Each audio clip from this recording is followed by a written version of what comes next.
Tudo bem? Bem-vindos! E o tema de hoje é insônia em crianças, agitação de sono em bebês e crianças, terror noturno, sonambulismo, choro, desespero, bebês e crianças. Então, o tema de hoje é esse. Meu nome é Gustavo Seimitz, eu sou fisioterapeuta, sou terapeuta emocional também e desenvolvi uma técnica chamada terapia sintrópica, que é uma técnica que trata doenças crônicas de difícil solução. Então, essa é a minha área, meu nicho específico de trabalho, que eu já venho trabalhando há 22 anos e mais de 10 mil pacientes que eu atendi até hoje.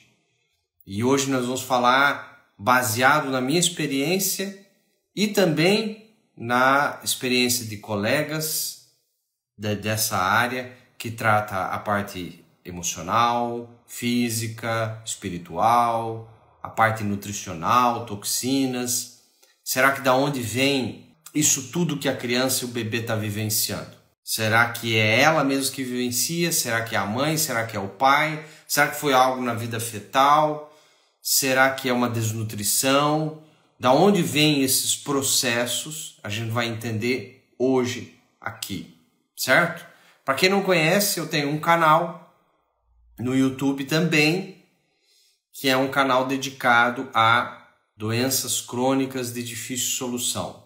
Lá tem mais de 160 vídeos. Você digita o meu nome, é Gustavo Seimitz, você vai cair em vídeos como esse, onde tem aulas, palestras, lives sobre as mais diversas patologias e doenças e sintomas. E você vai aprender um pouquinho mais lá, coisas diferentes que a medicina geralmente não fala e não pesquisa. Coisas chamadas antigamente de medicina alternativa, hoje chamada de medicina não convencional, né? Tudo que é não convencional, a medicina não ortodoxa, ou seja, quando você tem uma doença, você trata com remédio e cirurgia, é não convencional. Antigamente chamava alternativo. Esse nome ficou um pouco pejorativo e está em desuso, tá? Mas pouco importa o nome que você dê, se é holístico, se é alternativo, se é medicina não convencional, é a gente buscar realmente a raiz, a causa, ou as causas que estão gerando aquele processo. E não só remediar. Porque o medicamento, se você der, até às vezes é usado algum medicamento em criança, o medicamento vai dopar. O medicamento para um sono agitado, um terror noturno, alguma coisa, são medicamentos fortes de adultos, em doses menores para o peso da criança. Mas que vai dopar, o pediatra geralmente não faz nada, entendeu? Geralmente não se atua, fica um limbo ali aquela área. Então, só se fala em cólica. A criança está com fome, a criança está com cólica, está nascendo os dentes, e é isso aí que é falado. Mas isso vai muito mais além do que a cólica tem um porquê. Lógico que pode ser por cólica, óbvio que sim, mas tem um porquê ela está tendo cólica. Tá? Existem conflitos emocionais vivenciados pelo bebê, pela criança ou pela mãe na vida fetal, na gestação, na infância e adolescência, que a gente vai comentar daqui a pouquinho.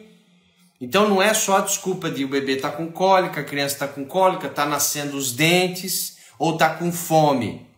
Não, tem outras coisas por trás que a gente vai ver aqui e agora sobre isso. Quais são as causas que eu, Gustavo, mais encontrei ao longo desses 22 anos em pacientes? Geralmente, eu sempre falo assim, paciente até 10 anos de idade, com o meu tratamento, geralmente precisa de uma sessão, no máximo 2, para aquele processo. Isso inclui agitação do sono, terror noturno, sonambulismo, etc, etc. Os resultados que eu tenho já há alguns anos para cá, geralmente com uma sessão, no máximo 2, a gente consegue encontrar todas as causas, estimular o organismo e tratar e dar um resultado. Lógico que nem todo mundo tem um resultado igual, mas a maioria com 1 ou 2 sessões tem um gigante resultado, tá? Um gigante resultado. Então sim, é possível você solucionar rápido, entender rápido o que está causando o processo. Então eu vou colocar agora a minha experiência, baseado no que eu estudei na teoria de professores fora do Brasil e do que eu encontrei na prática, nas mais diversas bebês e crianças e adolescentes que eu encontrei.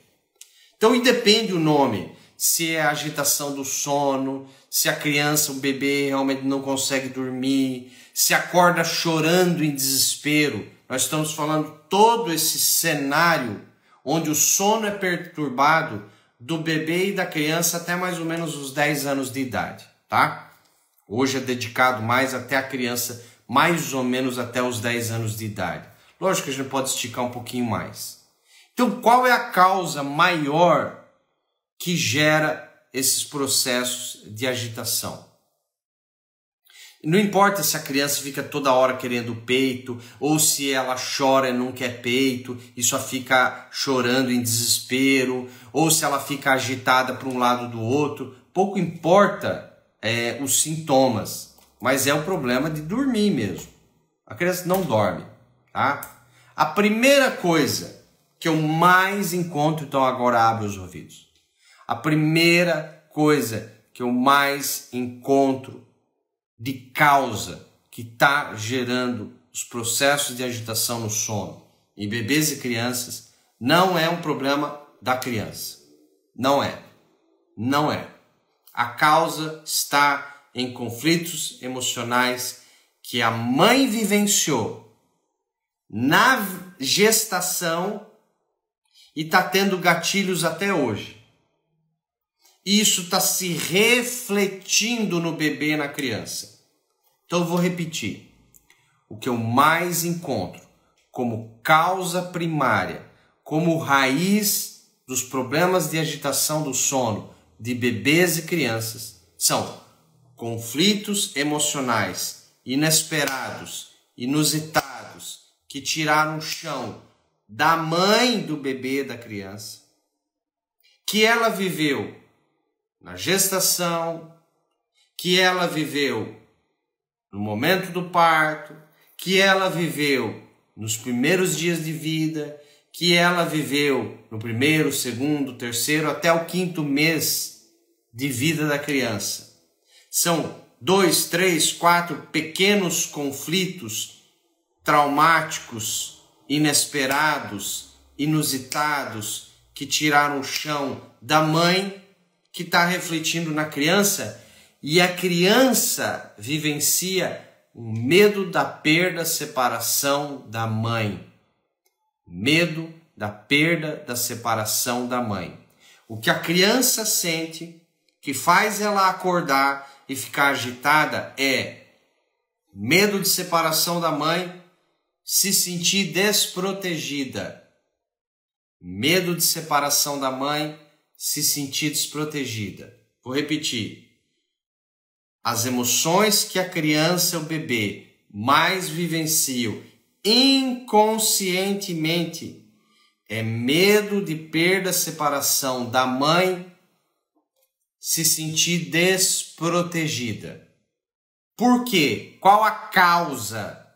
A causa foram conflitos emocionais que essa mãe viveu lá no 3º mês de gestação, no 5º mês de gestação, no 8º mês de gestação, no 2º dia de vida da criança, no 3º mês de vida da criança. A causa maior foi a mãe que vivenciou e está refletindo inconscientemente no bebê e na criança. Foi a mãe que viveu. Raramente foi o pai, foi a mãe que viveu. A mãe desse bebê, dessa criança. Quais são os conflitos que eu mais encontro que a mãe viveu? Algo inesperado, inusitado, que tirou o chão dela no sentido de medo em relação ao bebê. Então, coisas às vezes simples. A mulher foi fazer o pré-natal, foi fazer o ultrassom. No ultrassom o médico ficou quieto, ela já ficou insegura. De repente ele falou, nossa, encontrei um negócio aqui, pronto. Gatilho. Olha, pode ser que não seja nada, mas tem algo aqui estranho e tal. Pronto, a mãe vivencia um medo que o bebê tenha uma doença, que tenha uma má formação, que tenha uma síndrome. São coisas que eu encontro muito quando eu rastreio, e isso depois gera um medo da separação da mãe. Você entendeu? A criança não quer dormir porque o sistema nervoso da criança inconscientemente não quer perder o contato com a mãe. E às vezes essa mãe até coloca num outro quarto, num berço. Não, a criança até os 3 anos de idade, isso já foi estudado. A criança até os 3 anos de idade, o ideal para ela não ter doença e problemas emocionais na vida adulta é ela ficar o máximo possível, o mais grudada com a mãe. Você não acredita em mim? Não fui eu que fiz esse estudo. Pesquisa de uma médica, ela tem o doutorado, pós-doutorado dela, a tese dela, mais de 20 anos de estudo sobre isso, que ela estudou países de primeiro mundo, onde não tem mais prisões, onde quase não tem mais presos. O que eles mudaram? A criança fica com a mãe até os 3 anos de idade. Não é enfiada numa creche, não é enfiada numa escolinha. Porque hoje, eu sei que esse discurso que eu vou falar é difícil, mas eu tenho que falá-lo. Hoje, a mãe e o pai são de classe média, média alta. Eles querem ter um filho, eles planejam ter um filho. E quando tem um filho, o filho nasce, tem 6 meses, enfia numa creche, enfia numa escolinha. Então tem um grande ponto de interrogação aí. Você teve filho pelo ego. Você não quer ser mãe, você não quer ser pai. Porque você enfiou... Eu até entendo uma doméstica que é de periferia, que ganha um salário mínimo e não teve educação sexual e engravidou sem querer e agora tem que colocar o filho na creche. Isso aí até eu entendo. Mas classe média, média alta, que planejou ter filho e logo no primeiro, segundo, 6 meses de vida da criança enfia numa creche, vai adoecer. Eu estou falando para vocês, eu pego essas crianças, ela vai adoecer. Problemas de alergia é o que mais tem, problemas de pele é o que mais tem, problemas de agitação de sono é o que mais tem. Aí faz tratamento, melhora, some os sintomas, volta de novo, porque enfia na creche, na escolinha de novo. O filho, até os 3 anos de idade, foi feito para ficar grudado com a mãe. E o ideal, às vezes, até na mesma cama, tá? Então pesquise uma médica chamada doutora Eleanor Luzes.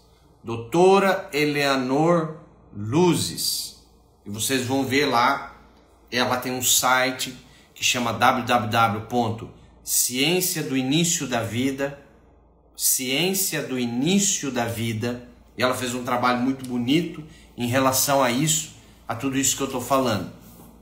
Então, os conflitos maiores é medos que a criança tem uma doença, que a criança tem uma síndrome, às vezes um pequeno acidente, a mãe bateu o carro durante a gestação, a mãe tropeçou, caiu dentro de casa ou na calçada quando estava grávida, a mãe teve um medo de alguma coisa que aconteceu com o marido, a mãe teve um pequeno sangramento que não era nada, mas ela se assustou, achou que estava perdendo e estava abortando.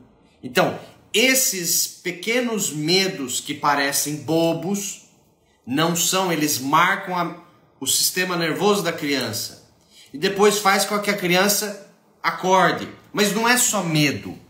Medo é um dos eventos que a mãe vivencia. E ela não vivencia uma vez só não, tá? São 2, 3, 4, 5 eventos. Um evento não vai gerar a criança ficar acordando em desespero à noite ou sono agitado.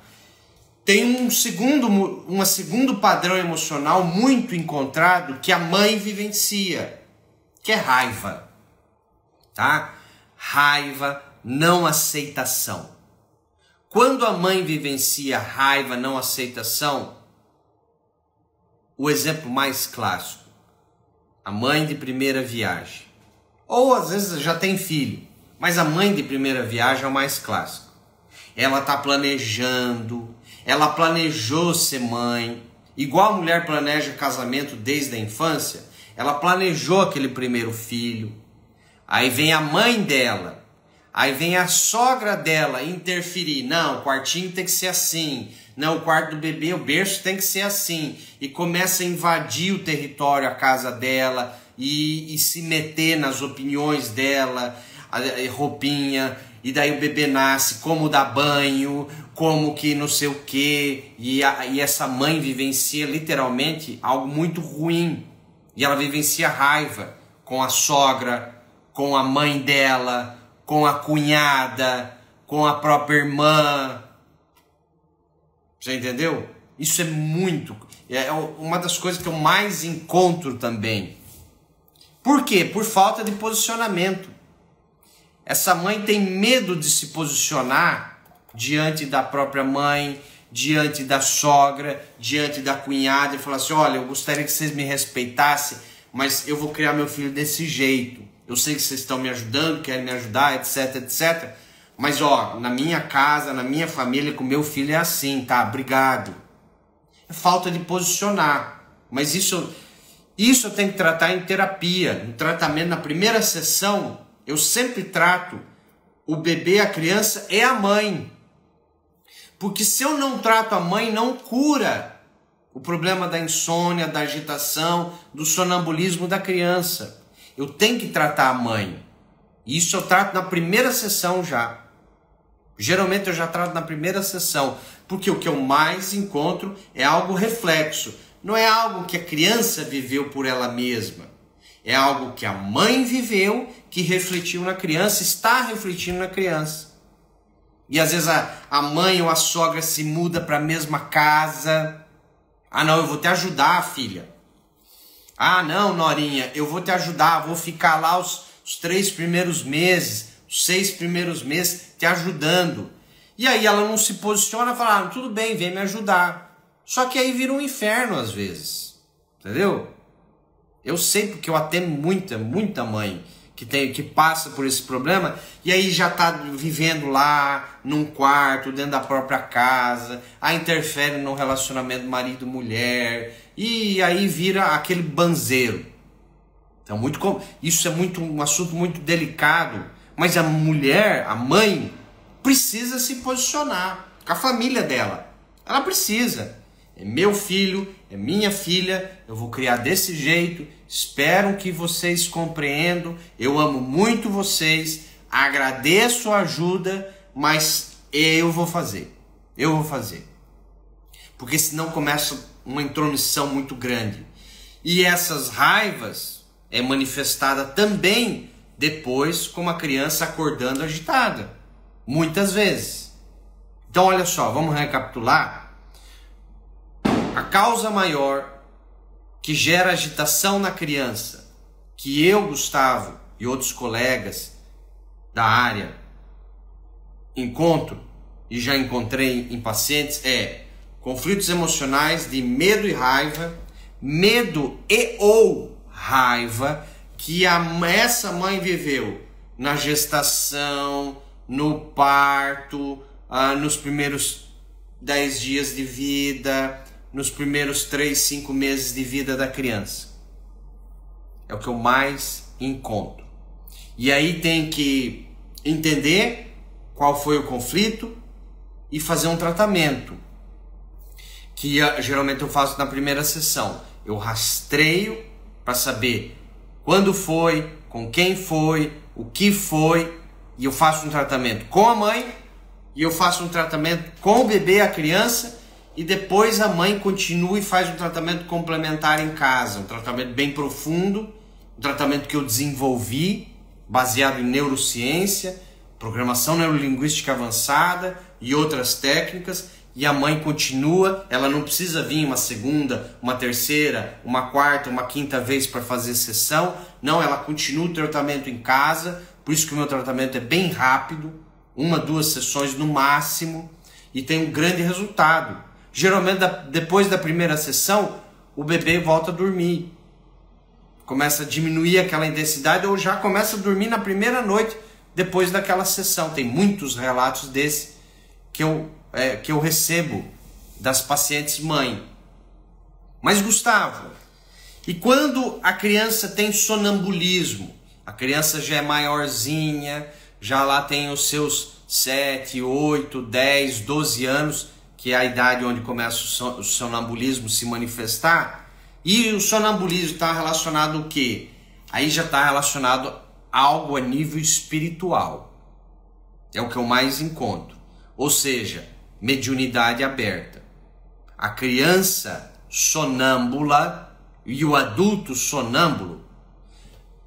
Crianças e adultos que têm sonambulismo. Crianças, adolescente e adulto que têm epilepsia, convulsões.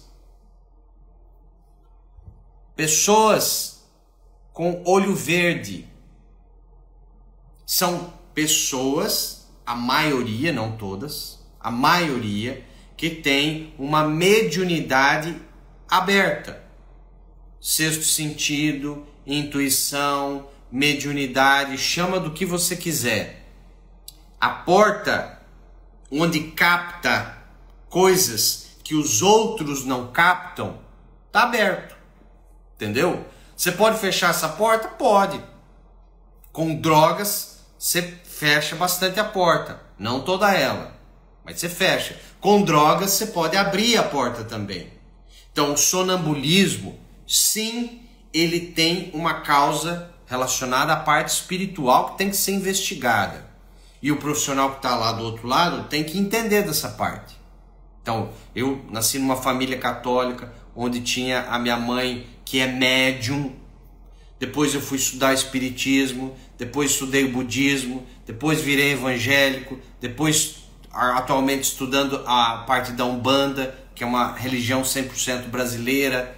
Então você tem que estudar, o profissional tem que ter uma pequena noção de conhecimento para falar, isso tudo é doença. Não, não é doença. Isso tudo é desequilíbrio orgânico. Não, não é tudo desequilíbrio orgânico. Tem coisas que tem a nível espiritual, que não é um desequilíbrio, que não é doença, é algo da pessoa. Então, como eu falei, os sonâmbulos têm essa característica em que a maioria tem uma mediunidade aberta. Então, você vai ver que essa criança, esse adolescente, provavelmente teve ou tem ou continua ouvindo e vendo um amiguinho invisível, etc, etc, que muitas vezes não é invisível não. Eu atendi um caso de uma criança onde ela tinha agitação do sono, ela tinha medo de entrar no quarto dela com 5 aninhos de idade, ela não andava em casa sozinha, ela tinha medo do escuro e, detalhe, ela falava que via um casal dentro do quarto dela. E ela desenhou com 5 anos de idade o casal que ela via dentro do quarto dela. Eu fui investigar, para não surpresa minha, porque eu já imaginava, ela estava tendo um processo espiritual. Era mediunidade aberta. Mediunidade aberta. Já tinha levado em tudo que era médico, já tinha levado em psicólogo, já tinha levado em psiquiatra, etc. Menina com 5 anos de idade. Agitação de sono, terror noturno, não conseguia andar em casa sozinha, medo, fazia xixi na cama, 5 aninhos de idade. Nós tratamos essa parte espiritual com a própria religião da família, ou seja, no caso lá era católico. Eu bolei um tratamento para eles fazer dentro da religião deles e em uma semana, pronto. Não viu mais o casal no quarto, o medo diminuiu, voltou a dormir, etc, etc, etc, etc. Então, nem tudo é emocional da mãe, nem tudo é emocional da criança. Tem coisas que tem a nível espiritual também, principalmente quando tem a parte de sonambulismo por trás, tá? Ou a criança diz que vê e escuta algo, ou sonha com alguém. Terror noturno, pesadelos que se repetem, pesadelos repetitivos. Você tem que desconfiar disso e você tem que procurar um profissional que entenda saber rastrear se é espiritual, se é emocional, se é físico, se é toxina. Então, são poucos profissionais que tem por aí que sabem investigar todas essas áreas. Mas tem. Certo? Bom, então eu falei bastante aqui sobre as principais causas que eu encontro de sono agitado em bebês e crianças, sonambulismo, terror noturno, insônia à noite. E aí, Gustavo, como que trata isso? Primeiro a gente tem que saber se é da criança, se é da mãe, o que está acontecendo. Investigar se é a mãe que viveu, o que ela viveu, quando viveu, com quem. Será que está relacionado a medo? Será que está relacionado a raiva, não aceitação? Ou é outra coisa? Isso é importante saber. Eu estou dando dicas já. E quando sabe? Quando sabe, você tem que fazer um tratamento. Se teve raiva, você tem que aceitar, se auto-perdoar, perdoar outra pessoa, se posicionar. Às vezes ainda continua acontecendo. A sogra está dentro da casa, a mãe está dentro da casa, infernizando, sei lá o quê. Então você tem que se posicionar, entendeu? Quando é medo, você tem que fazer um trabalho para perdoar esse medo. E conversar com a criança à noite quando ela estiver dormindo. Essa é uma das técnicas que eu uso. Conversar com a criança como se ela fosse uma adulta quando ela estiver dormindo, falando que aquele perigo passou, que aquilo não é dela, que você libera ela disso. Enfim, tem algumas maneiras de fazer. Quanto mais específico for, quanto mais a gente souber o que for, e não, eu acho que é isso. Às vezes não é isso que você pensou. Por isso que tem que fazer... Eu sugiro um tratamento, porque o tratamento é rápido, é uma sessão, 2 no máximo. Então o que você está esperando? Se você tem um problema assim, está passando, conhece alguém que está passando, sugiro o tratamento. O tratamento é rápido, a gente pode fazer por videoconferência, o resultado é o mesmo, é o mesmo resultado que tratar presencial. Na maioria das vezes nem precisa que a criança esteja ali, trata a mãe, e a mãe que vai tratar o filho, e assim por diante.